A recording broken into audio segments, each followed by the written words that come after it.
I haven't made a video in about a week and a half, I think. The one I posted on Wednesday about whether or not I'm a book snob was filmed a while ago, and I'm realizing how quickly you get out of habit talking to other people, besides the people that are in your immediate vicinity in this pandemic lifestyle. But all that had being said, welcome back to my channel. Welcome to Outside. Let's see if I can make it work this time. And today I want to talk about my July wrap up. So, first, I read Democracy in Black by Eddie S. Glaude, the subtitle being How Race Still Enslaves the American Soul. This book was a gift in 2017 from a former boss, and I actually got to hear Dr. Glaude speak on a presentation immediately following a play about racism, or actually a series of small plays about racism.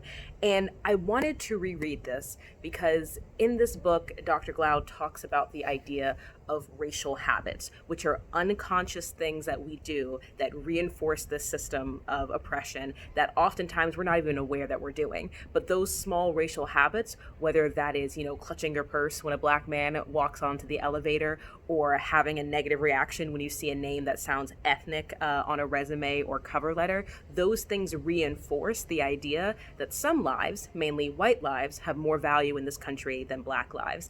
And this book was published off the heels of Ferguson 2014. So all of those protests and riots and all of this anger and uprising coming from the unjust murder of Michael Brown. And what was really interesting to me about reading this book in 2020 was how much has changed and how much has not changed in the last 5 or 6 years. And it really reminded me of where I was in my life when I read this book in 2017. I mean, Trump had just been elected president. This myth of a post-racial America ushered in by Obama's administration had been dispelled, thankfully.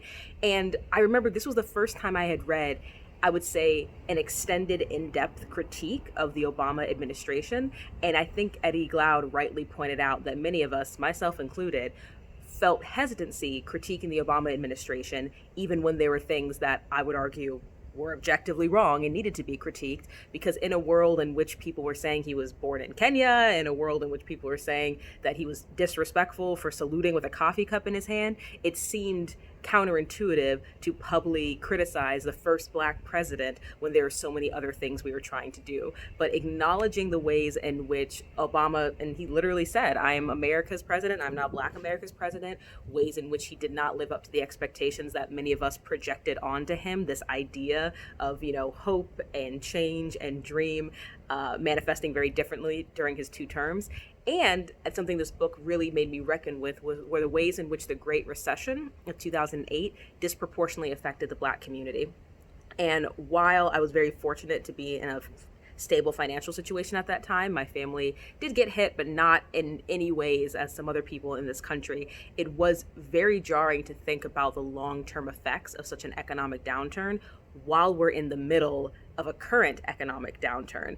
Something else that kind of really broke my heart about this was I don't remember reading the epilogue the first time. And in the epilogue, he talks about activists that he met all over the country, and activists who have all chosen different paths. Some who joined big fancy boards and committees run by the government, whether federal or local, some going on the lecture circuit, some writing books, some focusing on grassroots organizations, some moving up the ranks in more prestigious nonprofit organizations. And again, in a moment where myself and my colleagues and my friends and people in my sphere are all trying to figure out what is our role and how do we do what we are uniquely suited to do to push this conversation forward, seeing, an epilogue in which he says, here are the ways that things have changed. Here are the organizations that have faltered. Here are the ones that have thrived. Here are the people who have made choices that not everyone in their community agrees with. And this is what the current state of this group of activists is. And I'm making this sound like a bit of a downer because that part really struck me and made me a little sad thinking about where things have ended up. But I think what's really valuable about this book is that at the core, it's looking at this idea that America and the actions of our country can be separated in any way, or should they be separated from our lofty ideals of democracy and equality and justice? And what does it mean as a people if we are constantly saying, oh, but this isn't the America I know, this isn't the America that I fought for, and we just have to work on reaching that America that I know we are deep down? versus acknowledging that this is what America has always been. And that when the founding fathers wrote all men are created equal, they themselves were not talking about all men. And if we reckon with that idea, that American ideal, and we reckon with the fact that all of us have unconscious habits that reinforce systems that we are trying to destroy, what does that mean for the work that we do? And what does that mean for our role in the political sphere and the activist sphere? So that was Democracy in Black, Eddie S. Glaude. The next book I read was Race Matters by Cornell West. I was on my Black male intellectual flow. This book was written in 1994. And so the beginning of the book actually deals with the Rodney King trial, the Rodney King police brutality case. And again, looking at the parallels between a book that was written almost 30 something years ago and what's happening right now, it was in some ways comforting that the people on the street nowadays, I feel, are carrying the mantle and legacy of the people who have been fighting for this for years. But in other ways, it was freaking exhausting to see how little has changed, especially when it comes to police brutality. Something about this book that I found surprisingly interesting was, because I didn't look at the table of contents before I borrowed it. There's a whole chapter on Black-Jewish relationships, and I was so glad to have read it because, especially with all of the anti-Black racism and the Jewish community and the anti-Semitism and the Black community and people getting on podcasts and radio shows and saying truly ridiculous, damaging, terrible things, it was a lovely reminder that at various points in history, the Black community and the Jewish community have worked together for the betterment of both. And that when it comes to defeating racism, defeating anti-Semitism, the fight against an oppressive version of white supremacy, that we have more alike than we are different. We are more alike than we are different, excuse me. And also how the way anti-Semitism and anti-Blackness manifested in Europe versus the way American chattel slavery in the Americas affected racism on our shores, and then anti-Semitism as well. I just feel like there's so much history there, and there's so much opportunity there between the two communities, and I find it even more frustrating after having read this specific chapter in this book at the individuals who seem to be sowing seeds of discord while also intentionally exploiting some of the worst parts of both of our communities to pit us against each other for their own personal gain. And I thought it was pretty heavy for, 2 minutes into the video, but I just hadn't, there was just so much I didn't know. I just reading about these times and these instances in which our communities came together and did so much good. And then, turning on some random podcast and just hearing people talking reckless, I'm like, Anyway, maybe that was a little too kumbaya for some people, but it was a big moment for me. So I just had yet to read anything from a Black intellectual talking specifically about the unifying forces of both of the communities, as opposed to simply critiquing the anti-Blackness that exists in the Jewish community or just critiquing the anti-Semitism that occurs in the Black community. It was really talking about these are two things that exist, and we need to work to eradicate both of them, but also we need to remember that we have a history together and we can have a future together as well. The other thing I loved about this book was the way that he broke down the varying types of activists and intellectuals and the way in which race plays into all of them. There are the people that kind of distance themselves from their community and from their culture. They're looking to be as palatable, as whitewashed as possible, and move up the ranks, get a seat at the table. And then there are people who are so focused on race to the point in which gender, in which sexuality, in which, class and nation gets kind of pushed to the side for this idea, this one unifying idea of what it means to be Black or what Blackness is. And in that attempt to close ranks to protect the Black community from white supremacy, and I say the Black community as if we're all one thing, because we're not, it can also lead to different types of damage and bias. So then, of course, when you have these two different extremes, there is the third side, the side that he argues we should all strive for, in which we are, proud and authentic of who we are, of where we come from. We are using whatever access and privilege and resources we have to fight the good fight, to move the conversation forward. But it's towing that line, frankly, between giving up all of yourself in the pursuit of some goal, or rejecting all of the other things that make you human, all the other parts of your identity or of your community that is valid, to focus on one specific idea of what it means to be Black and therefore what it means to be alive. I will say this book was out of my reading level. Like, I mean, it's thin, do not be fooled. Pretty much every other page I had to Google a word or look up some Greek myth he was referencing, which was nice to kind of stretch myself, since not all the other books I read this month did that, but something to be aware. Like, you're gonna want to have like Alexa or Google ready to be like, excuse me, what is this myth? Like, hello, what does this word mean? And one thing I also really loved about this book was that at the start of every chapter, he had quotes from other poets, from other intellectuals. You know, like this one starts with Malcolm X, and I switched to this one because it was a quote that I actually hadn't read before that I really, really love, and I think it specifically applies to people like me who are Black Latinas who move in white spaces and have worked at predominantly white institutions. No matter how much respect, no matter how much recognition whites show me, as far as I'm concerned, as long as it's not shown to every one of our people in this country, it doesn't exist for me. And he has quotes by Audre Lorde and by Bell Hooks and by Fannie Lou Hamer. It's every time I started a new chapter, I took a photo of the quote and then wanted to go read a book by that person as well. So would recommend Race Matters by Cornell West, and also a tiny plug. My friend Anahita made the sticker, "Justice is what love looks like in public." And that is a Cornell West quote that I really, really love. It's not from this book, but I just wanted to showcase it since I happen to have this sticker. And I'll put her little Etsy shop in the description. The next book I read this month was Death in Her Hands by Ottessa Moshfegh. Now, if you watched my mid-year freakout tag, I talked about Ottessa Moshfegh because I read My Year of Rest and Relaxation, which was so strange and so out of the box, and I loved it. So I was really, really excited to pick this up. This is her newest novel. It came out in 2020. And I was disappointed, which is heartbreaking because I really loved the first book, but things that are similar about this and My Year of Rest and Relaxation is you have an unreliable narrator, an unreliable narrator, narrator, that's the word. An unreliable narrator. It is a story inside of a woman's head. She starts to unravel in ways that make it difficult to know what is real and what is not. And the ending is not satisfying, but I don't mean that in a bad way.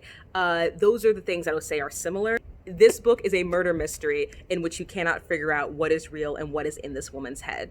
Unlike My Year of Rest and Relaxation, I wanted more of it to be real, and I wanted less of it to be the unraveling of this woman. Because frankly, after spending, over 250 pages in her head, I was starting to get a little bored. The whole first half really sets up the world in which she lives in, her previous relationship, her memories of her dead husband, her relationship with her dog. And I understand why all of that is necessary. So when things start to really devolve and really pick up in like the last third, you can see what is happening and you are really engaged. And in the last third, that's what I was like, okay. I'm in it, I'm ready. And it just didn't hit the mark for me. I will read another Ottessa Moshfegh book. I've heard that her collection of short stories is really good. I've heard Elaine is really good. I like this model she has of getting really deep and really kind of gritty and dark, and in the dark recesses of a woman's mind and all the ways that external society and men and work and relationships can affect what's going on up there. Like, I like that. I was going to say shtick, but shtick sounds like dismissive. Like, I like that subject. I am appreciative of the subject matter that she seems to really want to explore. It's just, this book didn't really do it for me. So if you were going to read something by her, I would start with My Year of Rest and Relaxation. If you are a fan of the murder mystery genre, I don't know if this is going to scratch that itch for you because it's not trying to be, as far as I can tell, a traditional murder mystery.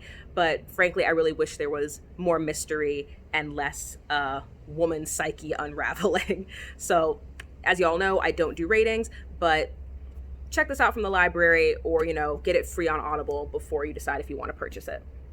The next books I read were a series of graphic novels. They were book 1, book 2, and book 3 of March by John Lewis. illustrations by Andrew Aydin and Nate Powell. Gosh, John Lewis. I had the immense pleasure of meeting John Lewis a few years ago when I worked on a devised theater piece that was created by a group of teenagers and students inspired by these books. So I've had these for a few years. And when I heard of his passing, I wanted to reread them. I wanted to, get back into his story, get back into his head, kind of sit in my memories of that theater piece we created, which is beautiful and one of my favorite things I've ever done, and what it was like to shake his hand and meet him and hear him talk to the students. And actually, right before filming this, I finally read the New York Times article, which is the letter John Lewis wrote to all of us before his passing. And it's every time someone who you don't know personally but has severely impacted your life dies, I think it hits different. And for those of you who don't know, John Lewis was a congressman. He was a civil rights activist. He was instrumental in getting the Voting Rights Act of 1965 passed. He was one of the freedom riders. He was one of the people who desegregated the lunch counters. He was part of the student nonprofit coordinating committee. I mean, this man did so much for people, for this country, for the movement, before he was even 27 years old. I mean, before a few weeks ago, he was the only person who spoke at the March on Washington who was still alive. And as a congressman, what I found so inspiring about him was, despite the generational differences, despite gender, despite age, he was out there. He was out there communicating and communing with the young protesters. He was out there encouraging people to vote, encouraging people to get their communities organized. He was at the LGBTQ marches. He was fighting against ICE detention. Like, he wasn't someone who just sat on his legacy and chilled, which frankly would have been totally fine considering how much he had done, how many times he had been arrested, how many times he had almost died. But it was so heartwarming to me to see someone who was clearly continually learning and continually moving the generations forward and wanting to be a resource and wanting to be available, and not just there when the cameras were on, not there to be like the head Negro in charge, like some of these people who were incredibly instrumental in the 60s, but seemed to be really enjoying a particular type of lifestyle and a particular type of involvement that seems very convenient. It seems it only shows up when the cameras are around. But that being said, that was never the impression I got from John Lewis, from living in his district, from seeing him give speeches, from reading his work, from reading his story, and from the few moments that I got to spend with him in person. So these books start with John Lewis as a child on a chicken farmer in Troy, Alabama, and go all the way to the 2009 inauguration of Barack Obama. And it's just, they are beautiful. They are so beautiful. It's black and white. It's very stark imagery, very easy to follow, and it really puts a personal touch on some of the stories that we've heard. I mean, I knew about the Freedom Riders, I knew about desegregating the Woolworth counters, but to really see these images and talk about the humanity of these individuals, like, it's not just about him. Like, he's also talking about Jim Lawson, he's also talking about his friends and colleagues in SNCC, Student Nonviolent Coordinating Committee. He's talking about, hearing Martin Luther King on the radio and getting to meet him in person, and what it looked like to see the mobs of white people beating him and his friends, and throwing rocks at them and spitting at them, and whether they're teenagers or adults, watching the police sit by smugly and doing nothing.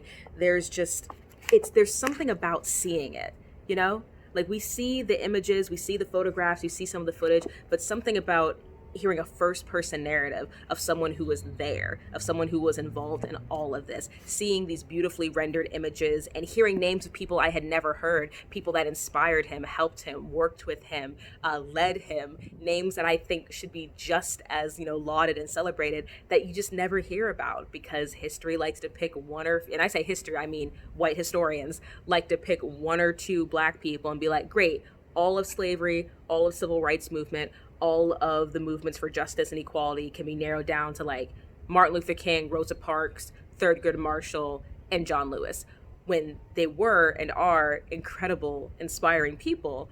but there are so many other regular everyday people, people who put in their work, who put their bodies on the line, who put their careers and their lives on hold to fight for these things that never get their day in the sun. And so another thing I really liked about this book is throughout it, whenever there is a name of someone who has yet to be introduced or is new to the audience, it's put in bold. And so you know, this woman, this man, this student, this secretary, you know, this nurse, they made an impact on history in this way, even if their name is not going to be inscribed on any wall, and even if most people don't know who they are. The other book I read this month was The Defining Decade. I read it again. If you watch my video on 20-something struggles, books to define the decade, I talk about that one a lot. So I'll just put the little icon up in the atmosphere so you can go and check that out. But one thing I really loved about reading this book, Defining Decade by Meg Jay, again, was I could mark the point in the book in which I no longer felt I was stuck. Every time I have read that book, I have gotten to the case study, I've gotten to the example, I've gotten to the anonymous, individual who is expressing exactly how I feel. And to get to that chapter, read it, recognize it, and then feel relief and pride that I no longer was dealing with that thing and I had moved past it was just so nice. But of course, as per life, then it was a different chapter that I felt I identified with. And it was a different case study. I was like, damn, that's where I'm at right now. That's what I need to work on. But it was just so comforting to kind of have this book as a benchmark that every year of my life since I've gotten it, so I think like 3 or 4 years, I have read this book and I am able to track my progress and to see where I have been and where I am going. So, Defining Decade by Meg Jay, Race Matters by Cornell West, Democracy in Black by Eddie S. Glaude, Death in Her Hands by Ottessa Moshfegh, and March, Book 1, 2, and 3 by John Lewis, Andrew Aydin, and Nate Powell. These were the books that I read this July. I'm really excited for the books that I'm reading in August. I kind of have like a mini haul since my partner bought me some books as a gift, as a celebration for quitting my job. I found some books in the back of my bookshelf, which is just like various stacks of haphazard towers of literature hidden in an armoire that I was like, I meant to read this. So I think June is going to be a good reading month as well, but this is what I read this month. I don't have a closing, as always. The air conditioning just came on as a plane is flying overhead, so I feel like the universe is telling me to wrap it up. Gosh, can you believe that it's August?